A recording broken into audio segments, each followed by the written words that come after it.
Hi everyone, I'm back with another video, another sit down video. So today's video is all about the secret to good quality hair. So I had so many people text me asking for advice and things like that on hair, so I thought I'd cover everything all in one video to give life hacks, to give secrets about shampoos, conditioners, blah blah blah. So yeah, I just wanted to join in and give you 10 top tips about the secret to good quality hair. So tip number 1, avoid budget shampoos and conditioners. It's in the saying, you get what you pay for. So if you think that your €1 or $1.50 is gonna be good for your hair, I would think twice. It's not only the budget, it's in the ingredients as well. So if you really want to take care of your hair, look into it.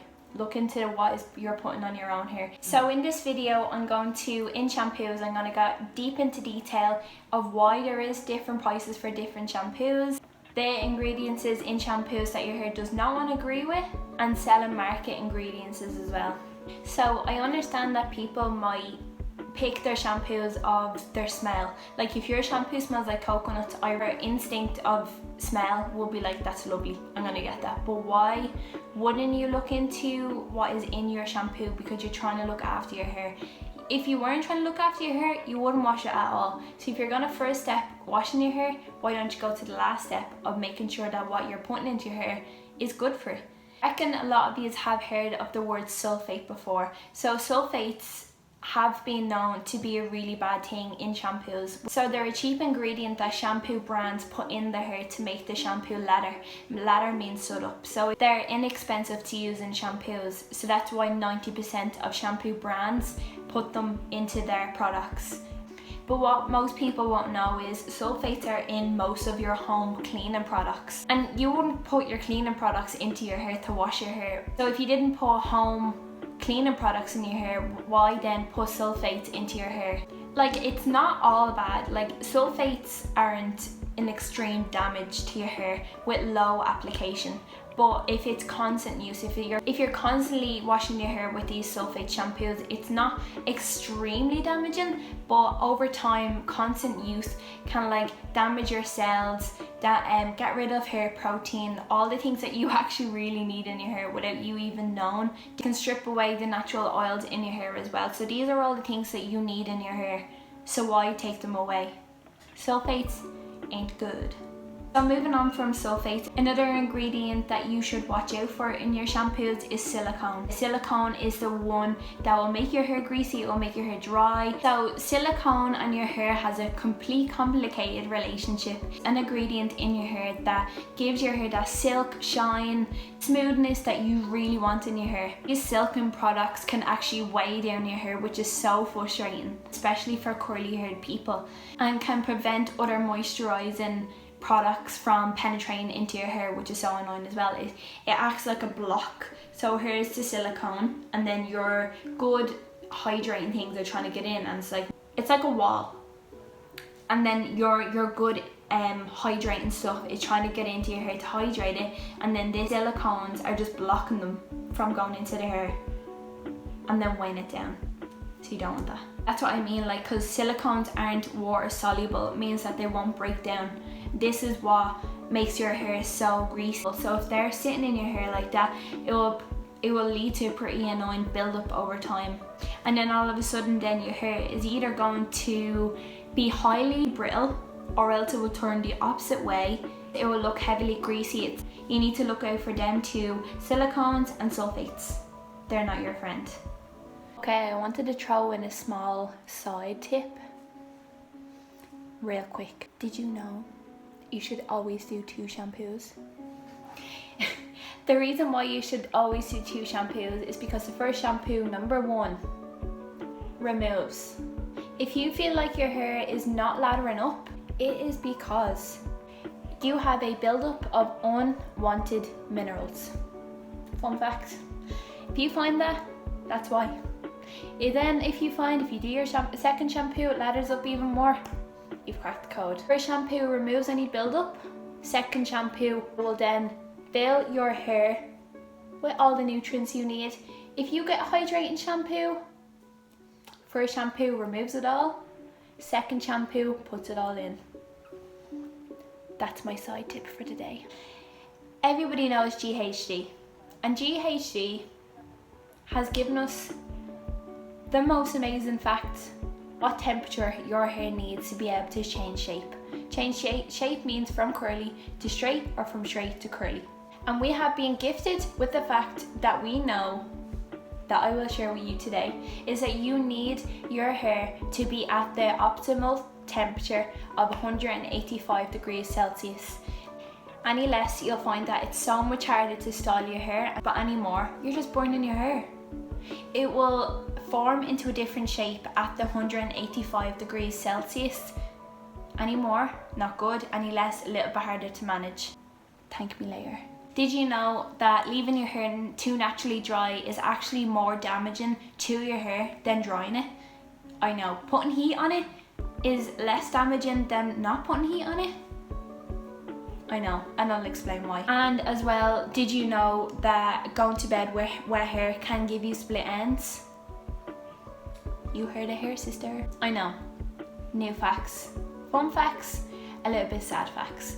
Going with your hair wet to bed is kind of time saving, but me sharing that with you now might make some people sad, but you all need to know this. It all starts when you wet your hair. As soon as you wet your hair, it means that your hair then instantly gets weakened. When water is applied to the hair, it is then absorbed by the hard outer layer of the cuticle, and then it goes into the cortex. I know, very scientific words, but we won't go more into those words because I obviously know everybody won't know what I'm talking about. But just imagine your cortex in your hair. It then swells up, and then your cortex is instantly weakened. It means the longer it stays wet, the more it swells, and then it cracks, breaks. The need to save about 20 minutes blow drying my hair and save my arms from holding my hair dryer.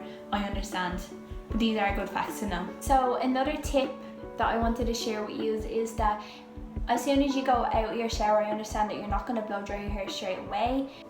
A lot of people will towel dry their hair, and I understand this is really good from your hair not dripping everywhere, because obviously it's going to be wet, but I'm going to bring the last tip that I gave you into this tip as well, that while your hair is wet, it's quite weakening. If you put a hard towel on your hair and you rub it like that, it's really bad for it.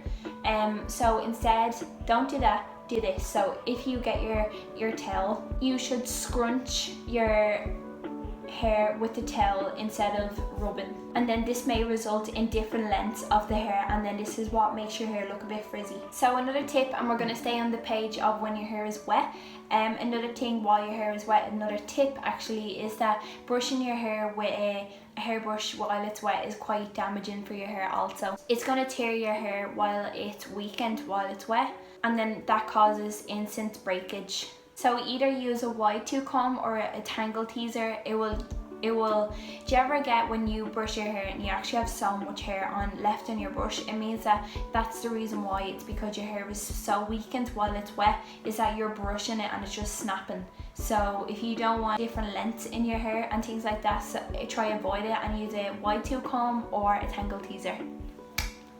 So another tip while your hair is wet, going to hair with damp or wet hair is also really bad.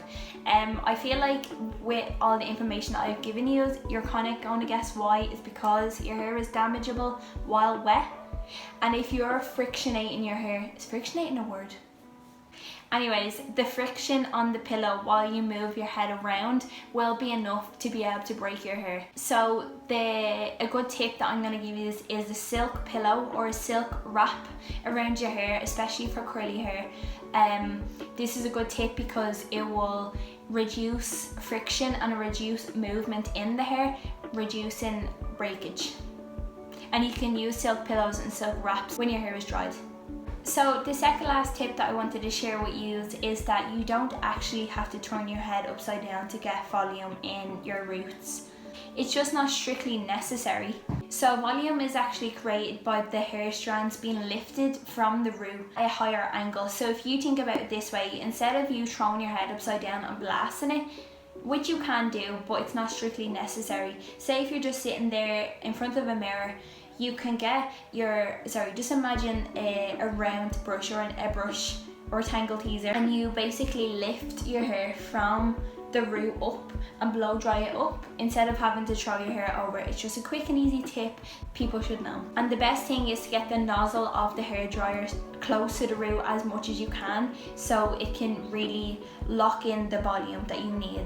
So last tip that I have for this video is that you should never forget to give your hair a blast of cold air after you're done any style. This ensures that the internal bonds are remade and sealed in the hair for the new style that you want to put in your hair, if it's straight or if it's curly or things like that, to put cold air on it to reseal it. So there are all the tips that I wanted to share with you all today. I hope that I covered everything that you would have personally yourself. I really hope that these helped. If you're on a hair journey of trying to recover your hair, I know a lot of people are. Thank you so much for all the support that I'm after getting over my last few videos. It really means the world. I understand that this is my 4th video. There will be one video every Sunday, and I will be, as much as I possibly can, uploading them, and then I can progress until uploading more each week. I would love video ideas that you would love to see every week. Got to do with life in general, or tips and tricks, or another sit down video and things like that. So yeah, thank you so much for watching, and I'll see you next Sunday. Bye.